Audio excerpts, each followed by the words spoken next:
I've got a double Chris Pratt banger. So Excelsior! the first one, Chris Pratt responds to a pitch for. I guess he asked the DC fans what character would they be interested if he followed James Gunn into the DC universe, and Booster Gold was probably the biggest one that was brought up, and he basically said that he hasn't talked to James about it, but if James thought he was good for any role, that he would be interested in reading it.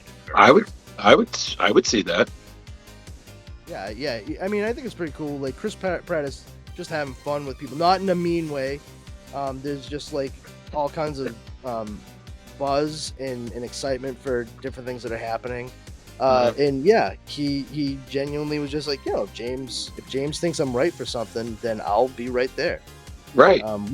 Which I think is great because it speaks to, once again, like the solidarity and relationships that have been formed through that group, in Guardians of the Galaxy. There's a lot of talented people involved with that. And, whatever stuff has gone on with Chris Pratt, whether or not it is or isn't true, I can't speak to anything on either side. But, in those movies especially, he's been very enjoyable. And I think James Gunn pulls a really strong performances from him as the character that maybe not everybody else has been able to quite get to the crux of in some of the other projects that Chris Pratt has done. I think there are lots of talented actors out there that it really does depend on who is directing them at the time. And for Chris Pratt, James Gunn is definitely one of those people that knows what to zero in on. If he's Booster Gold, all right. I mean, not the worst choice in the world. I could see the attitude. I think might be age-wise. Yeah, that's the main thing at this point. They've also talked possibly Guy Gardner or maybe Hal Jordan. Guy Gardner would be interesting. Dickish Green Lantern being like, hey.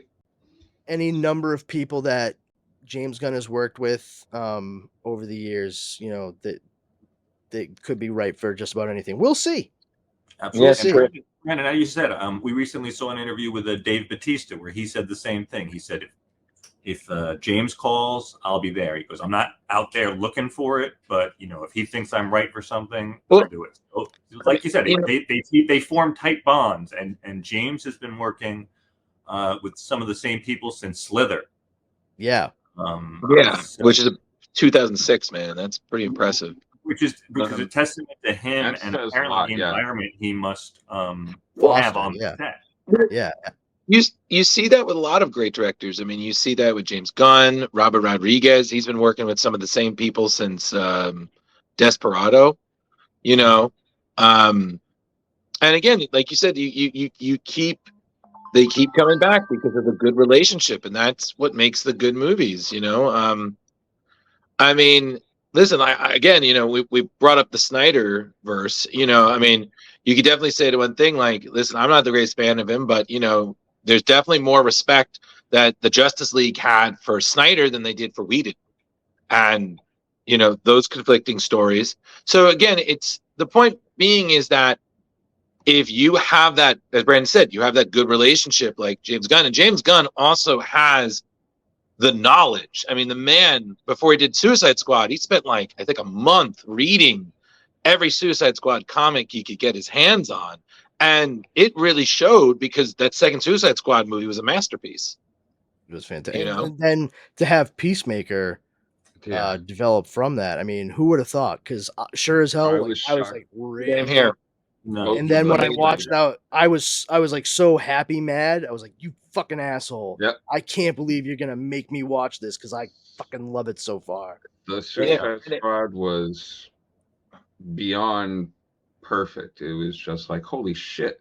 And then Peacemaker turned my whole view around for John Cena there. I know, for real. Like, once again, I wanted to hate him. I did. That's the director looking at that particular performer and seeing exactly what it was that he could do, what he was capable of in the movie he was shooting, and saying, I'm not crying, I'm doing face exercise. Yeah. But like to work with him on a movie and be like, I can develop an entire series around him in this character.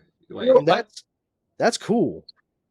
Well, Yeah, and just briefly before we get on anything else, and I think that just really says a lot about Marvel's faith in James Gunn because, you watching Guardians or even anything like it's very much a James Gunn movie, And personally, I feel like what Marvel should really do is they should start to kind of wean away from the formula that Brandon we've talked about.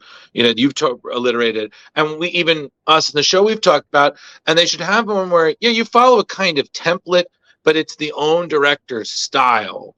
You know what I mean? Yeah. Kind of like how you can say, hey, listen, make sure this happens at some point in the story because we need to be able to like bridge it. Okay, make sure this happens, but don't destroy the auteur, the artistic process through the entire thing. Because right, part of what makes Guardians of the Galaxy, to your point, is the originality, the feel of it compared to even what had come to that point. right, And that speaks volumes to the background that James Gunn had before making that movie. I mean, this is a guy, yeah, he did Slither, but he also, I mean, he worked at Troma for years.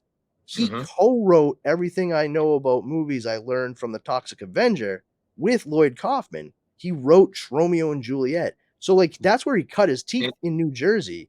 and he did the Dawn of the Dead remake, which was hilarious. Yeah. So Right. and he himself is a professed like DC kid. Like those are the comics he read growing up. So there's a lot of like weird Kirby-an stuff dealing with what he came into the official superhero fold, having in his own head. And to be able to make that world very much like a Valerian George Lucas Star Wars lived in universe where it's not all shiny and chrome, but just dingy, and it's clearly been around for a while, maybe hasn't been But cared still for the lovable. way it should, but Yeah. it feels real, and to be able to display that whilst housing just incredibly far-fetched creatures and scenarios, that's very important for taking what could be just like weird disconnected imagery altogether and having it, giving it a home to let everything else take place organically for the story and characters that you set out to execute. That's a big deal. It is, and hopefully we maybe see more of that. But just since some of the news I definitely have something that's very important to James Gunn, but I want to save all my tidbits to just line up those metaphorical ducks in a row before we get to the big blue Boy Scout.